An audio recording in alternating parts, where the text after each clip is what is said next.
Hey everyone, we have another major storm system on the way, and this one is shaping up to be pretty intense. As we head into the weekend, the United States is going to see some significant impacts, including heavy snowfall across parts of the Midwest and another round of severe weather stretching from the southern plains all the way into the southeast and even parts of the Ohio Valley. There's a lot to break down, so in today's forecast, I'm going to walk you through everything you need to know about this developing system and what you can expect in the coming days.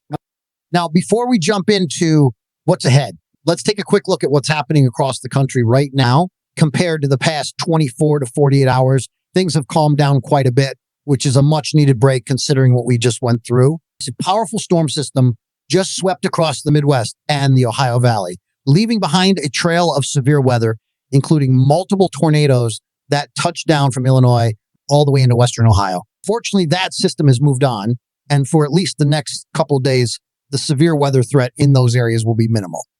But before we get into the details, hit the subscribe button, like this video, and leave your thoughts in the comments. Thank you for your support.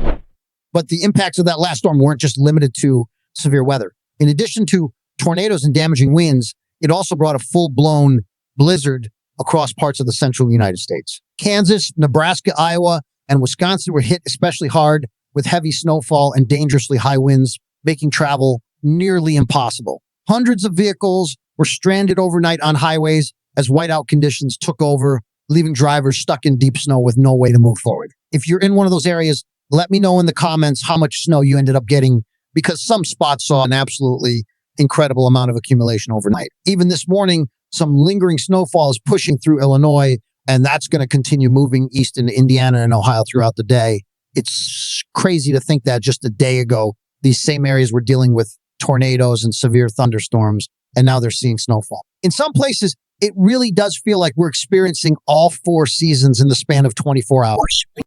Meanwhile, over on the West Coast, things are fairly quiet at the moment, though there's a good deal of cloud cover in place. But that calm weather isn't going to last very long because another system is on the way. As we move into Friday and Saturday, expect a round of rain and mountain snow to spread across much of the region, from Washington all the way down into California, back in the central and eastern U.S. Today's weather will be a mix of snow and rain in the Ohio Valley, the Great Lakes, and parts of the Northeast. Some scattered showers and thunderstorms will also develop from Florida up through North Carolina and into Virginia, but the overall risk of severe weather is very low today, close to zero for most areas.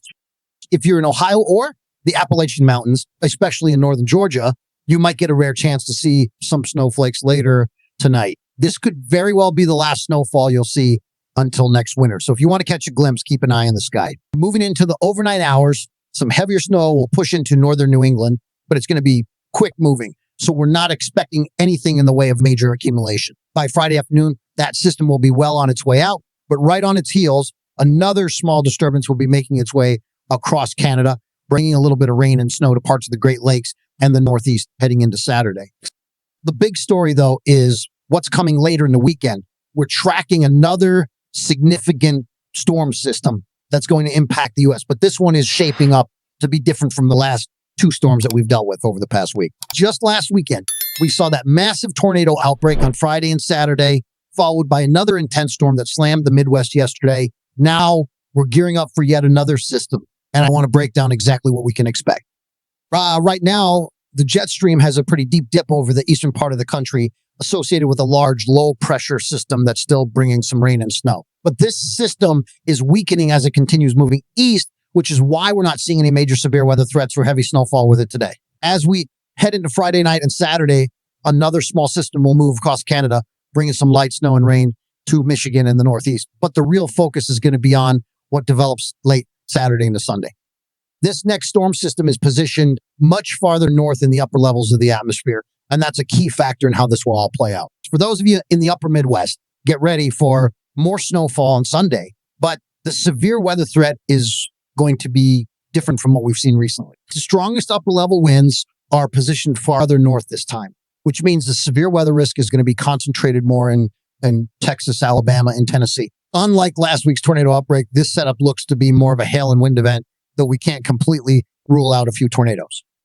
As we move into Monday morning, this system is going to move rapidly eastward, heading into New England. This is going to be a fast-moving storm, lasting maybe 1 or 2 days before it clears out. Once that happens, the overall pattern across the U.S. is going to shift. A massive ridge is expected to build along the West Coast. And this is important because it's going to act as a barrier, preventing big storm systems from entering the country for a while. That means we could be looking at a period of about 5 to 7 days with no major severe weather events, which would be a much needed break.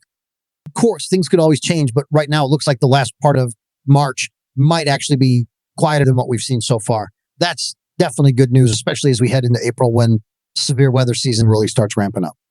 But before we get into the details, hit the subscribe button, like this video, and leave your thoughts in the comments. Thank you for your support. Now let's talk a little more about the severe weather risk over the next few days. On Saturday, we do have a low end risk for severe thunderstorms, mainly across Missouri, Kansas, Oklahoma, and Arkansas. It's not a huge threat, but we could see some isolated storms producing hail and strong winds. By Sunday, the risk area expands quite a bit, stretching from Kentucky all the way down into Texas. This isn't a repeat of last Saturday's outbreak, but damaging winds, large hail, and possibly a few tornadoes will be possible across this region.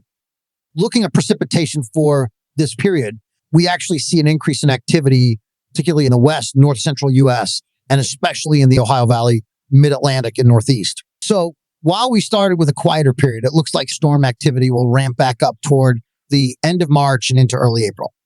Now let's step back and look at the past 20 days, which includes the last day of February and everything we've seen so far in March. March 1st actually marks the beginning of meteorological spring. So this gives us a good snapshot of how the season has played out so far. What we've been in is essentially the exact opposite pattern of what's coming up. We've had a negative P&A, meaning the west has been cooler, which in turn has forced warm air into the central and eastern U.S. But now we're flipping that script.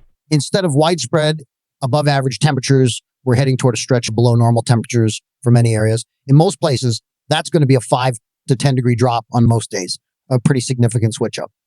Now let's check in on what's happening right now as we head into this evening. We're dealing with some pretty intense severe storms across the Midwest and into the Ohio Valley. Illinois and Indiana have been seeing tornado warnings pop up along with severe thunderstorm warnings to the north of that.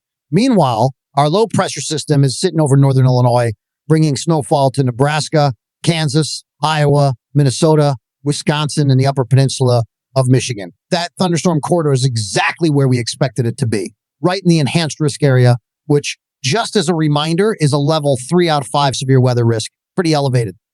Now, looking ahead to tomorrow afternoon, a lot of that thunderstorm activity is going to spread east into the mid-Atlantic and southeast. But at this point, the severe threat looks pretty marginal. The Storm Prediction Center doesn't even have an official severe outlook for this day, just the general thunderstorm risk.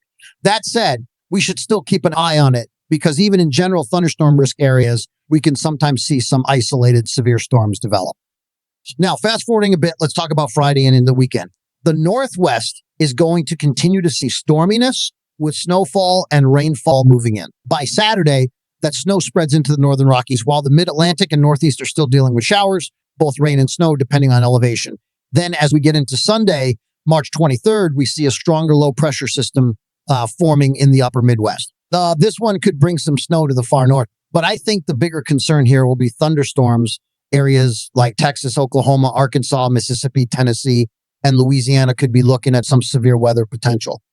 By Monday, the system moves east, bringing another round of storms to the deep south, southeast, and mid-Atlantic. And as we've been seeing, this positive P&A pattern continues to drive a ridge in the west and cooler air into the east.